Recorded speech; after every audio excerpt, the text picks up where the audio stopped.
Good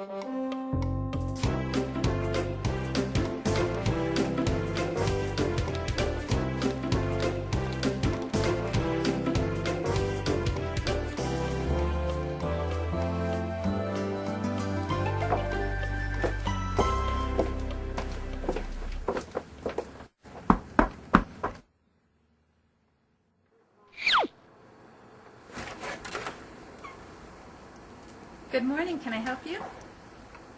Hi, I'm John. This is Mary. We're here to share Bible truths with you this morning. Would you like to live on a paradise earth? Well, not really. You see, I'm going to heaven. Actually, you're not. Only 144,000 Jehovah's Witnesses are going to meet our grand Maker, and you don't qualify. Why not? Well, that cross around your neck, for one, Jesus did not die on a cross. I don't know. I don't agree with that. And besides, what does that have to do with me going to heaven? See, you obviously don't know the truth. Do you? Do I what? Know the truth. My great-grandfather was a Bible student of Charles Taze Russell, your founder. He told me your literature had a cross on it.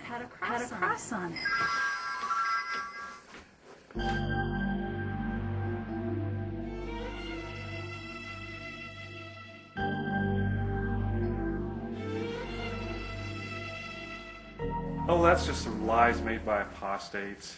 Ex-members that don't agree with the truth. This isn't our literature. It's not? Zion's Watchtower sounds a lot like Watchtower, doesn't it? Well, let's not talk about that now. What's important is if you have a sincere heart, you will join us and all your troubles will be gone. Don't you agree the world is a terrible place? Well, nothing is perfect. And I doubt your organization is perfect either. Besides, I do have peace. No, you don't. Look at the world. There's no love. The world is cruel, but Jehovah's Witnesses are loving and family-oriented. We're different. Okay, well, let me ask you something. What happens if I hang out with Jehovah's Witnesses for a while and then decide I don't want to go to your church? We don't call it a church. Churches are run by Satan, the devil. Well, what if I stop going to your kingdom hall someday? Then what happens? We'll get to that later. Look, I just want to make sure you won't do something emotionally damaging to me. Like something that will send me into years of therapy. You won't attack my character or call me names like worldly or apostate, will you? Or the prodigal son. I'm not even a guy. You won't expect my family and friends to shun me, will you? What? Shun me. You know, shun. S-H-U-N. It's a 4-letter word. Well, of course not. We don't shun family.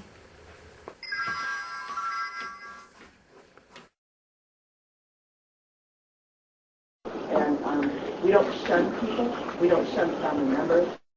We do not use the term shun. Shunning takes on a very stereotype, including throwing family out, tarring, feathering, and all that. La atalaya del 15 de abril de 1988 dice y contradice lo que están diciendo los Testigos de Jehová ahora, porque esta atalaya dice que los testigos deben evitar rechazar a cualquier opositor. What was that?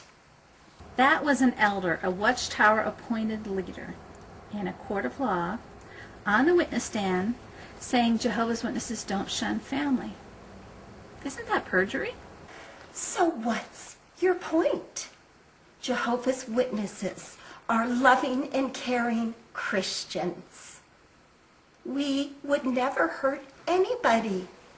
We just want to love our families forever, and we would certainly never lie or commit perjury. But Jehovah's Witnesses decides not to speak to a family member for some reason. That's obvious, their choice.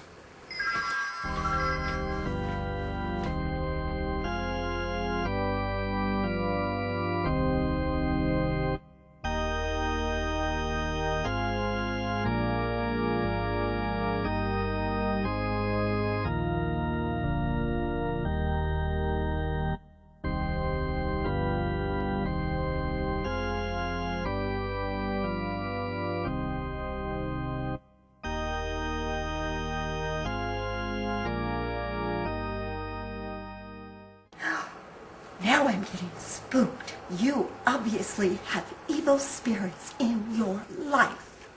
Actually, you might be onto something. You see, when I received that letter from my mother 25 years ago saying she could never associate with me again, I was devastated. I was only 18 years old and I desperately needed the support of my family. So when she told me that, it sure felt like evil spirits were talking through her. That's ridiculous. Honest-hearted people wouldn't see it that way. You clearly committed some horrible sin, and your mother independently made this choice because of your sin. The Watchtower organization has nothing to do with it. So what was your sin? Are you a pedophile?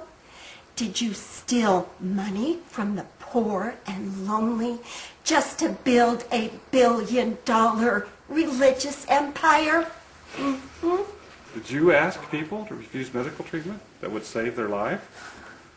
Or perhaps you treated the most important person in your life like a piece of trash. You committed these sins, right? No.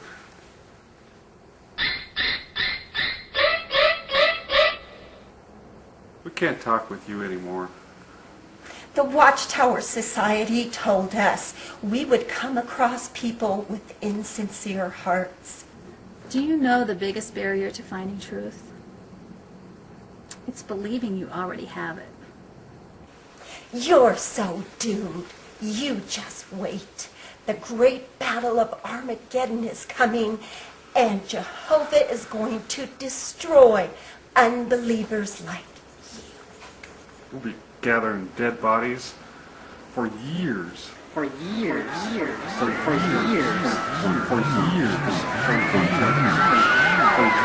La revista de la Atalaya de diciembre de 2005 nos habla de las pestes.